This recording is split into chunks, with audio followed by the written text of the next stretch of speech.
By the time we actually got there was an isolated 5-man Marine team, and they had been in off and on hand-to-hand combat for about 2 hours. They had been surrounded by about 50 to 60 Taliban, so they're pretty much outnumbered 10 to 1. And they were isolated in a valley that was only about 4 miles wide. So they already had 2 different sections of F-18s that were called in, but the F-18s were either unable or unwilling to go down there underneath the weather and support them. The fighting was too close to drop a bomb through the weather.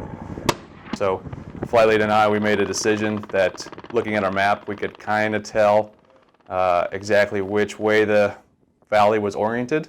So from there, we decided to pick a north to south run and heading, penetrating through the weather with no real maps or radar SA or really any procedure to help us get down there.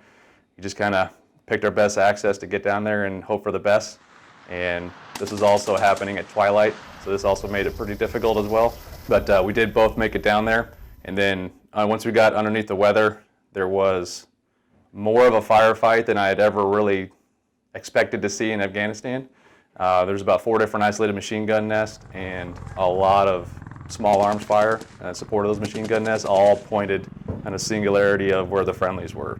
As we were trying to dissect the situation of what was going on during the firefight and actually talk to those guys to figure out who was what, we turned on our anti-collision lights, so our bright lights that you normally see airliners fly with, and then we fly around here with the States on. We did that on purpose so that we could also both fly around underneath the weather in a very tight valley so we didn't hit each other, so we could see each other because it was pretty much night at this point. And then also so we could start drawing fire towards ourselves and less at the friendly position. So the fact that those guys had fought those guys off long enough was incredible enough, but those guys were also stuck down to pretty much their last building in a compound. So it had been impacted with so many RPGs that they were pretty much like in their last room. So if we didn't start drawing away fire from them, eventually their position would have collapsed. For heroism to the United States while participating in aerial flight during the period of 28 October 2008.